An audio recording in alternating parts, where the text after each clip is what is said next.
Mateus capítulo 6, do verso 9 a 15, e os irmãos vão acompanhar a leitura bíblica. Portanto, vós orareis assim: Pai nosso, que estais nos céus, santificado seja o teu nome, venha o teu reino, faça-se a tua vontade, assim na terra como nos céus. O pão nosso de cada dia, dá-nos hoje, e perdoa-nos as nossas dívidas, assim como nós temos perdoado aos nossos devedores. E não nos deixe cair em tentação, mas livra-nos do mal, pois teu é o reino, o poder e a glória para sempre. Amém? Porque se perdoardes aos homens as suas ofensas, também vosso Pai celeste vos perdoará. Se, porém, não perdoardes aos homens as suas ofensas, tampouco vosso Pai vos perdoará as vossas ofensas. O que você mais deseja nessa vida? Vou repetir a pergunta. O que você mais deseja nessa vida? Do que você tem grande anseio de ter e conquistar? Essa é a segunda pergunta. Do que você tem anseio de ter e anseio de conquistar? E diante dessas duas perguntas, as respostas elas podem ser variadas. E as pessoas podem desejar, ter anseio, querer conquistar, por exemplo, um bom emprego, um bom salário, uma família linda, uma boa casa, um bom carro, a viagem dos sonhos e outras coisas mais. Isto é bom. Isto é bom. E claro que tudo conquistado da maneira certa, da forma correta, isso é bom. Isso não é ruim. Mas existe algo que é ainda melhor, de nós desejarmos, de nós querermos ter e também conquistar, que é o reino de Deus. O reino de Deus é o que deve predominar em nossas vidas. O maior desejo da nossa vida não deve ser ocupado apenas com aquilo que são as conquistas dos bens materiais ou em buscar a felicidade somente. Buscar os bens materiais e estar em busca da felicidade é algo louvável, não é ruim, não está errado. Entretanto, porém, todavia, deve estar depois do desejo que temos então pelo reino de Deus. Primeiro o reino de Deus, depois as demais coisas. Foi o que o próprio Senhor Jesus ensina em Mateus capítulo 6. Buscai, pois, em primeiro lugar o reino de Deus e a sua justiça, e as demais coisas vos serão acrescentadas. Então, o primeiro desejo que temos sempre necessidade é a necessidade de termos o reino de Deus. E nesse desejo pelo reino de Deus, necessitamos estar, então, desejosos de orar. Nós precisamos estar desejosos de ler a Bíblia, desejosos de cantar para Deus louvores, hinos, desejosos de estar na igreja em comunhão com os irmãos e com as irmãs, desejosos de estar na reunião de oração, desejosos de estar no estudo bíblico, o desejo também de testemunhar os valores do reino de Deus. E os bens materiais e a busca da felicidade será algo natural em nossas vidas. Acontecerá porque quando buscamos o reino de Deus, quando buscamos a Deus, buscamos a verdadeira felicidade e a maior de riquezas que nós poderíamos ter e conquistar desse mundo. Ao olharmos para a oração que Jesus está ensinando para nós, que ensina para os seus discípulos, conforme você ler também lá em Lucas capítulo 11, lá os discípulos eles têm um desejo, um anseio de aprender a orar, porque os discípulos de João Batista aprendiam a orar com ele. E lá em Lucas nós temos o registro que os discípulos pedem para o seu mestre Jesus nos ensine a orar, como João Batista ensina aos seus discípulos, e Jesus começa então a realizar essa oração. E nessa oração que nós temos em Mateus, então nós temos três petições iniciais, que é voltada para o reino de Deus. É muito parecido com os 10 mandamentos. onde nós temos as nossas relações para com Deus e as nossas relações para com o próximo.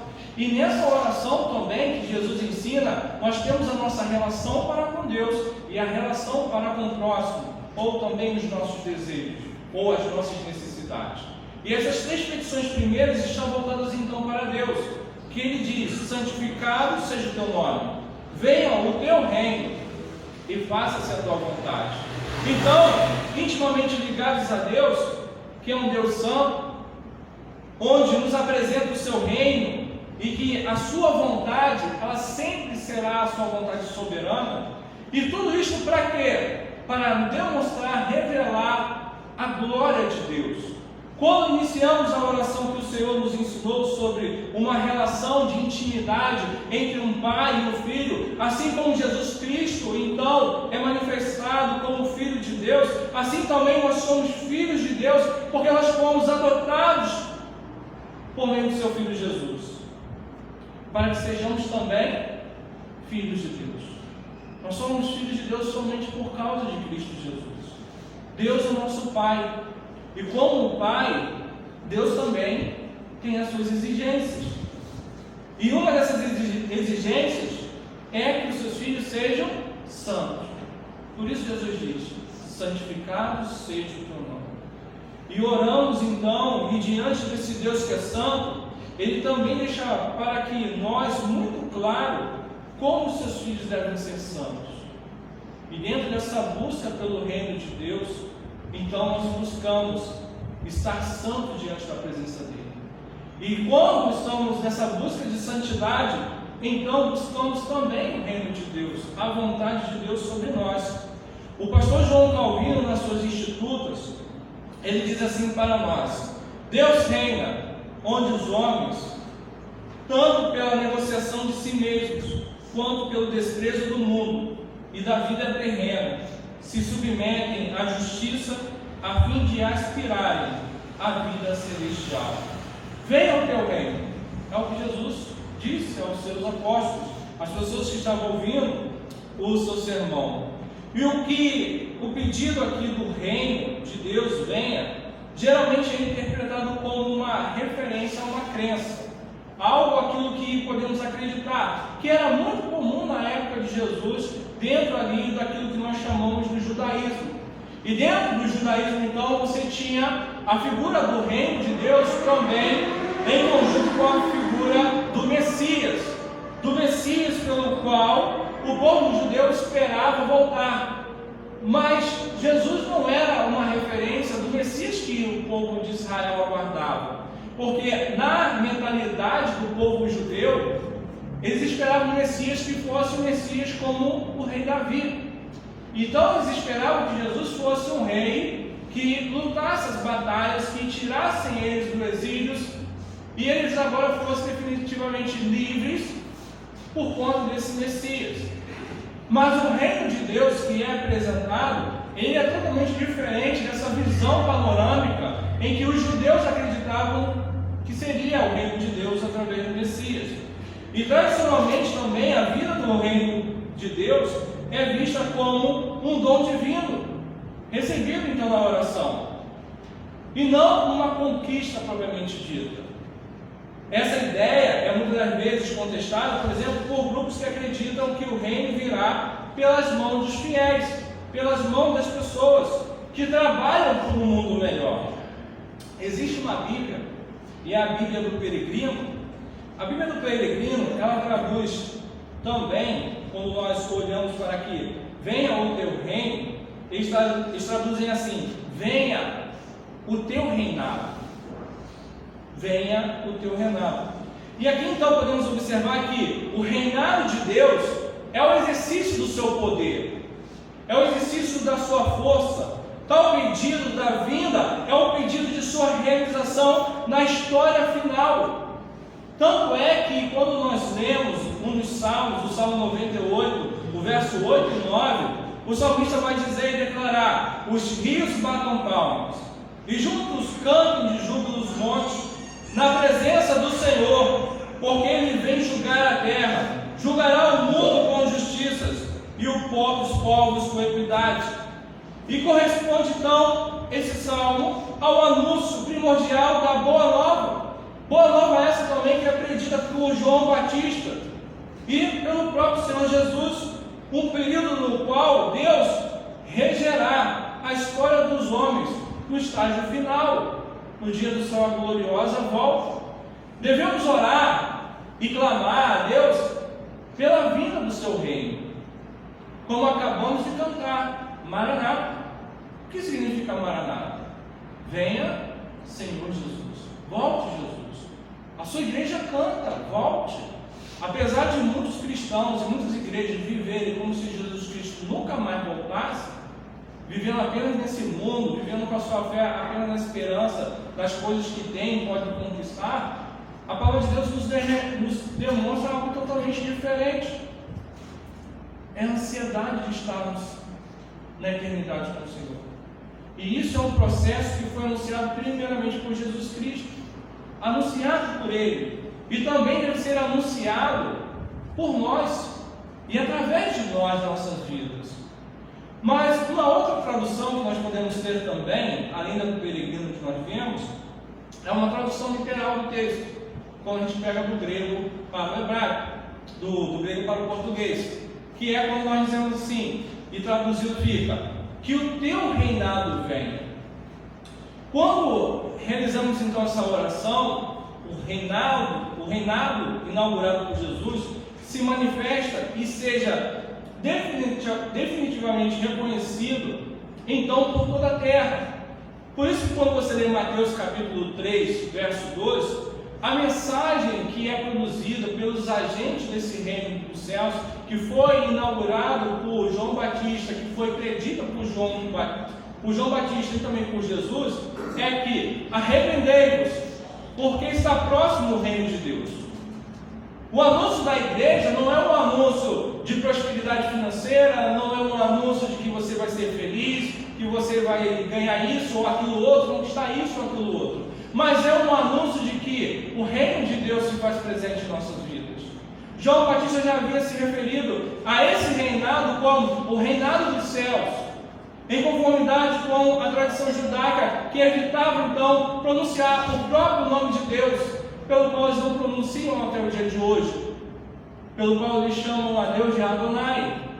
Então a expressão reino dos céus não designa somente um reino celeste, mas é o reino daquele que está nos céus, e é aquele que está sobre o mundo e governa o mundo pelo qual ele criou. Tá, pastor? Ok, tudo bem, mas o que significa então esse reino de Deus? O que esse reino de Deus significa para nós? E a gente precisa entender o significado do reino de Deus, porque não entender o significado do reino de Deus é somente entender em coisas que são superficiais, não naquilo que é real. E aí nós podemos entender que há uma questão que nós podemos verificar.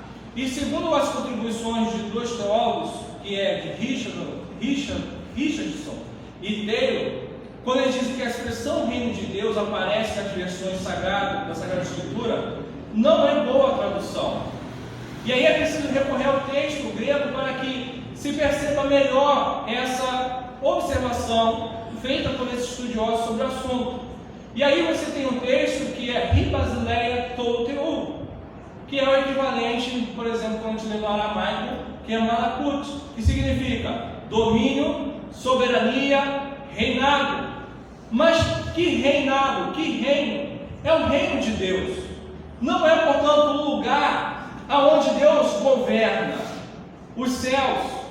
Deus não se prende a apenas um lugar, como se Deus estivesse nos céus, totalmente preso, isolado. Mas lá é a sua própria soberania que age no tempo e no espaço. Em todos os lugares, Deus tem o controle de tudo. Deus tem o controle de todos. E nada acontece sem que Ele não saiba. Deus sabe de tudo. Deus tem o controle de tudo. Mas a religião judaica, segundo o que consta lá no Antigo Testamento, ela ensina que Deus também é o rei de toda a terra. A teologia judaica, ela vai dizer, e ela é percebida nos Salmos sobre o reino de Deus, 93, que nós lemos na liturgia de hoje, o Salmo 95, o Salmo 96, o Salmo 97, o Salmo 99. No Salmo de número 24, por exemplo, o verso 1 diz: ao Senhor pertence a terra, o que nela se contém, o mundo e o que neles habitam.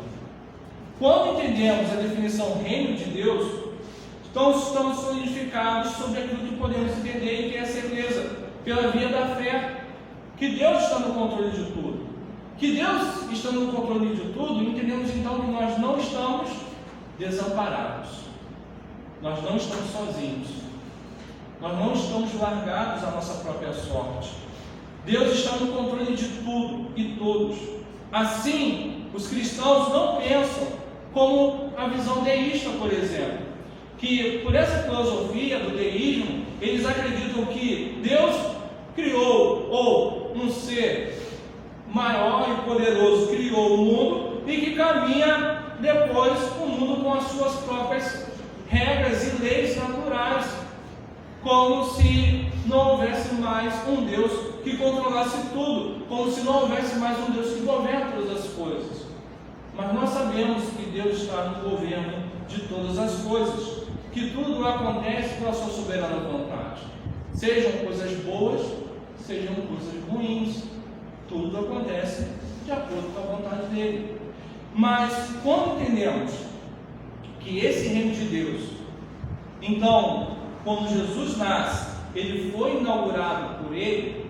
O apóstolo Paulo, por exemplo, quando vai falar aos Gálatas, no capítulo 4, verso 4 a 5, ele diz assim: vindo, porém, a plenitude do tempo, Deus enviou seu Filho nascido de mulher, nascido sob a lei, para resgatar os que estavam sob a lei, a fim de que recebêssemos a adoção de filhos. Jesus manifestou o reino de Deus em sua vida a esse mundo. Deus inaugurou o reino de Deus. E quando ele vem, ele inaugura esse mundo, esse reinado, isto é, tudo foi elaborado, tudo foi decretado, tudo foi predestinado por Deus para que o seu Filho Jesus, se encarnasse no meio de nós e morresse por nós, pagando pelos nossos pecados. E ele, ao morrer pelos nossos pecados, ele então, ao terceiro dia, ressurge dos mortos, vencendo a morte, vencendo o pecado por nós, para nos garantir a vida eterna. E sem ele não há vida eterna. Sem ele não há salvação. Então, no Evangelho de Lucas, capítulo 2, versículo 25, você vai ter ali um vislumbre de algo extraordinário, que é uma visão, vamos dizer, minoritária sobre a vinda do Messias, sobre a vinda do reino de Deus. E em Lucas capítulo 2, versículo 25, há um homem. O nome desse homem, ele é Simeão. Simeão, segundo o relato de Lucas, ele é um homem piedoso. Simeão esperava a consolação de Israel. E este homem, ele teve uma revelação divina diante do pequenino Jesus, ainda no seu 7º dia de vida nesse mundo. E este homem piedoso, ele entendeu que o reino de Deus havia se manifestado entre os homens. E ele, ao entender essa manifestação do reino de Deus dentre os homens, Simeão expressou um cântico, um louvor, uma adoração. E no versículo 29 do capítulo 2 de Lucas, ele começa: agora, Senhor, podes despedir em paz o teu servo, segundo a tua palavra, porque os meus olhos já viram a tua salvação, a qual preparaste diante de todos os povos, luz para a revelação aos gentios e para a glória do teu povo de Israel. O que era aquela criança? Não deveria ser somente mais uma criança que vai ao templo, que faz os ritos da lei? Mas aquele homem viu a salvação do seu povo. não de um poderio militar, não de uma campanha de guerra, mas daquele que verdadeiramente removeria o pecado dos eleitos, dos filhos de Deus. Que não haveria mais necessidade de sacrificar animais para expiar os pecados. Esses pecados pelo qual eram expiados, em que já os profetas já começam a dizer, e Deus se manifesta dizendo: esses holocaustos não servem para nada, porque eram sacrifícios imperfeitos, e foi necessário fazer um sacrifício perfeito. Então o apóstolo Paulo também tinha essa certeza. E essa certeza do apóstolo Paulo, ele diz em Romanos 8:28, quando declara: sabemos que todas as coisas cooperam para o bem daqueles que amam a Deus, daqueles que são chamados segundo o seu propósito. E aí o pastor John Stott, ele diz assim: quando Jesus veio, anunciou um aspecto novo e especial do governo real de Deus, com todas as bênçãos da salvação e as exigências de submissão que o governo divino implica. Orar que o seu reino venha é orar que ele cresça, à medida que as pessoas se submetam a Jesus através do testemunho da igreja, e que logo ele seja consumado com a volta de Jesus em glória para assumir o seu poder e o seu reino. Fecha aspas. Então, essas características desse reino, ele nos acompanham.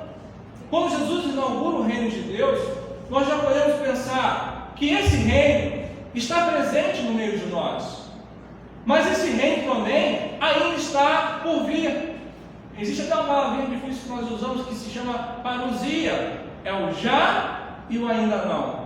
A mensagem de Jesus é de que o reino de Deus está presente. Presente aonde? Presente em nossos corações, presente nas nossas vidas, presente nos atos do Senhor sobre nós, mas também haverá de se concretizar no dia que o Filho do Homem, que Jesus Cristo, voltará para buscar a sua igreja. Esse reino que nos apresenta suas características, o reino de Deus, é um reino gratuito. Não temos nenhum direito sobre esse reino. Nenhum. O nosso direito era o direito de sermos todos condenados ao inferno. Esse era o nosso direito. Então ninguém pode dizer que é salvo porque merece, porque nós não merecemos nada. É somente por graça. Nós não merecíamos, mas Ele nos salvou. E é exclusivamente por causa do seu amor, do amor de Deus.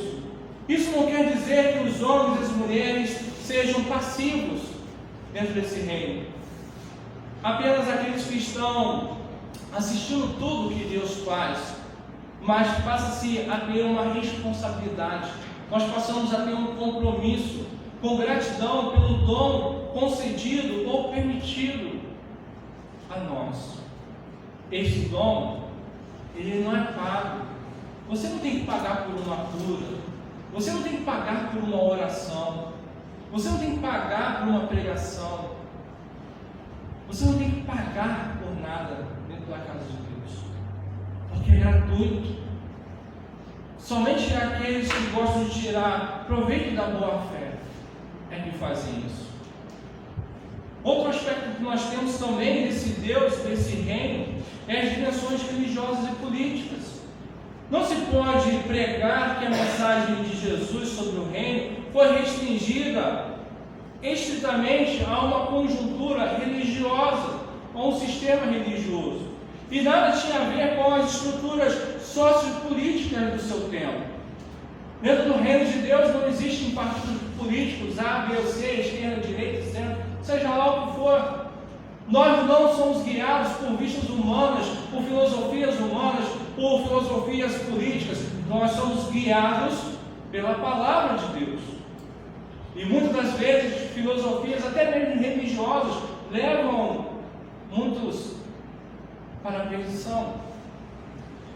Uma outra característica desse reino de Deus é o seu caráter salvífico, da salvação. Jesus tinha a consciência de que estava trazendo a salvação. realizando com suas palavras e ações a vontade do Pai, que é de não perder nenhum daqueles que o próprio Pai havia entregue a eles. A salvação, conforme nós lemos, ela não é só para os judeus. Esse era o erro do pensamento judaico. Deus é só nosso. Deus é um Deus restritivo. Deus é o Deus somente dos judeus. Deus nunca disse que era um Deus somente dos judeus. Você pode voltar lá a ler Gênesis, Êxodo, Levítico, Número e Deuteronômio. Deus disse que nunca era exclusivo deles. Tanto é que existe o que nós chamamos de proselitismo. São aqueles que não são nascidos dentro do povo judeu e que se tornam judeus por meio ali da circuncisão. Então outros de outras nações poderiam ser judeus, fazer parte da aliança do povo de Deus. Mas quando Jesus vem, não tem mais necessidade de você fazer circuncisão. Agora, nós que não somos judeus, e tantos judeus que creem em Jesus como Messias, eles também são salvos, como nós somos salvos, porque cremos que Jesus é o Filho eterno de Deus. Jesus veio a esse mundo, viveu entre nós e morreu por nós e venceu a morte e o pecado por nós. Então, a esses que creram,